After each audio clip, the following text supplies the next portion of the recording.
Hai guys, selamat datang kembali di channel YouTube Betania Amarati. Di video kali ini masih mengenai per-MPASI-an. Saya mau tanya dulu deh sama ibu-ibu. Sebenarnya apa sih yang masih suka membingungkan dan bikin galau soal MPASI? By the way, kalau soal menu sudah ada di video saya ya yang lain. Kemudian tinggal ditonton aja. Kalau mengenai resep, frekuensi, jumlah pemberian, tekstur, dan lain-lain sudah lengkap banget ya di video saya yang lain. Coba deh ditonton biar kita sama-sama persepsinya dan gak galau-galau lagi. Kali ini saya akan membahas berbagai mitos dan fakta mengenai MPASI. Di sosmed kan banyak banget tuh hal tentang MPASI yang beredar. Boleh menggunakan metode inilah, nggak boleh itulah, harus beginilah. Yang benar yang mana? Sebagai orang tua, saya yakin soal MPASI ini pasti sangat membingungkan, karena saya juga seperti itu. Kita mulai ya. Yang pertama, mitos atau fakta. Sejak bayi berada dalam kandungan, sebisa mungkin ibu menghindari makanan yang dapat menyebabkan alergi supaya dapat mencegah bayi alergi. Contohnya, daging. Daging bisa sapi, bisa ayam. Dapat diberikan saat bayi di atas 7 bulan. Kemudian ikan di atas 9 bulan. Telur di atas 10 bulan. Keju di atas 10 bulan. Hal ini dilakukan untuk mencegah alergi pada bayi. Coba deh kita kembali ke bukti ilmiahnya yuk. Ibu hamil dan ibu menyusui tidak perlu menghindari makanan yang bisa menyebabkan alergi atau restriksi.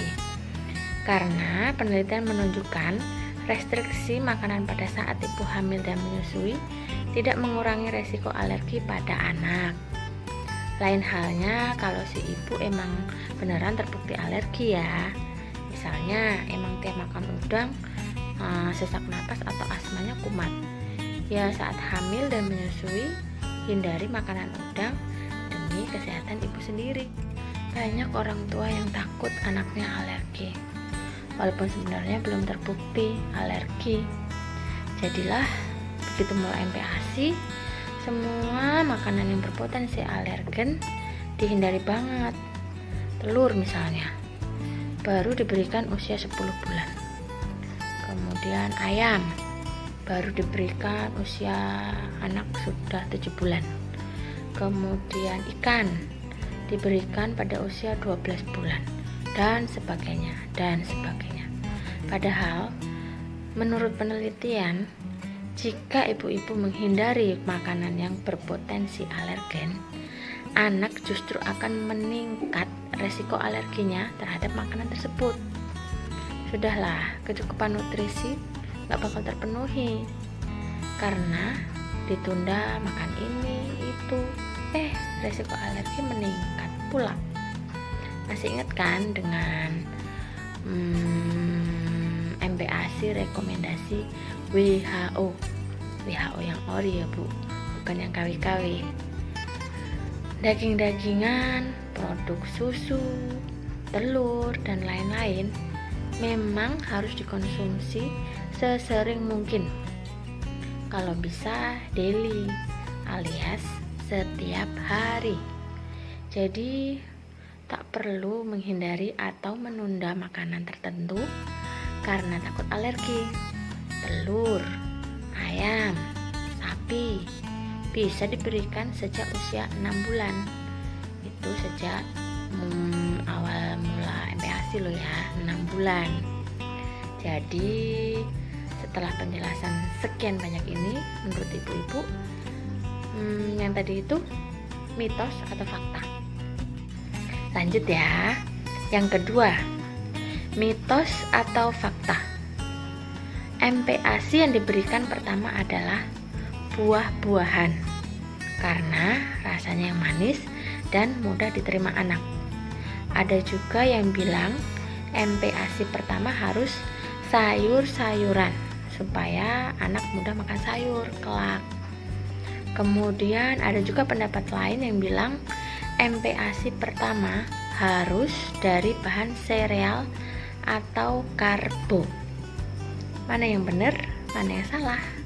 Yuk kita bahas yuk. Menurut WHO, sekali lagi nih WHO yang asli ya, yang ori, sumber energi dari MPASI bisa didapat dari makanan pokok di daerah masing-masing. Kalau kita nih di Indonesia, makanan pokoknya kan beras, sehingga dalam makan utama beras-berasan ini harus selalu ada. Bisa diganti dengan sumber karbo lain, tapi harus tetap ada ya. Tapi karbo aja nggak cukup, jadi harus dikombinasi dengan yang lainnya. Artinya baik pure buah maupun pure sayur sama-sama tidak sesuai ya, kan tidak ada karbonya. Yang pilih karbo aja pun belum tentu benar, karena ingat harus ada kombinasi dengan makanan lain untuk mencukupi kebutuhan nutrisi anak. Apa yang dimaksud makanan lain? Bisa daging-dagingan, dairy products atau produk turunan susu, sayur dan buah, telur, kacang-kacangan, dan lain-lain. Masalahnya, kira-kira 6 bulan bisa tidak langsung makan semuanya itu? Kalau bisa, ya alhamdulillah. Bagaimana kalau anak belum bisa makan MPASI yang lengkap? Bisa diberikan MPASI terfortifikasi. MPASI terfortifikasi ini bisa berarti sereal yang sudah terfortifikasi, atau disebut juga MPASI instan, atau bisa juga menambahkan makanan yang sudah terfortifikasi, misalnya menambahkan susu formula ke dalam bubur. Seandainya memang tidak mau sama sekali menggunakan susu, salah menggunakan MPASI terfortifikasi karena masalah biaya, bagaimana? Ada menu bubur plus susu selama 3 hari pertama. Sudah dihitungkan juga bagaimana kecukupan nutrisinya jika menggunakan bubur plus ASIP versus bubur plus sufor versus bubur instan. Ini ada di buku Dokmed ya. Pilihan ada di tangan Anda semua. Jadi yang tadi itu mengenai MPASI harus pure buah, harus pure sayur, atau harus karbo, menurut Ibu mitos atau fakta? Lanjut, yang terakhir, mitos atau fakta? WHO merekomendasikan pemberian menu tunggal 14 hari untuk mengetahui bahan makanan mana yang membuat anak alergi. Ini sudah dibahas tuntas ya. Rekomendasi WHO tidak pernah merekomendasikan pemberian menu tunggal 14 hari. Tapi APT memang merekomendasikan pengenalan bahan baru pada MPASI selama 3-5 hari pada anak untuk mengenali potensi alergi. Ini sudah saya bahas ya di video saya yang lain. Coba deh ibu-ibu tontonin video saya yang lain supaya bisa sama persepsinya, jadi nggak bingung-bingung lagi, nggak nanya sana sini sana, soalnya yang ditanyakan pasti beda-beda jawabannya, dan ibu pasti bakalan tambah bingung karena jawabannya banyak. Oke, demikian video mengenai mitos atau fakta tentang per MPASian. Semoga berfaedah. Bye bye.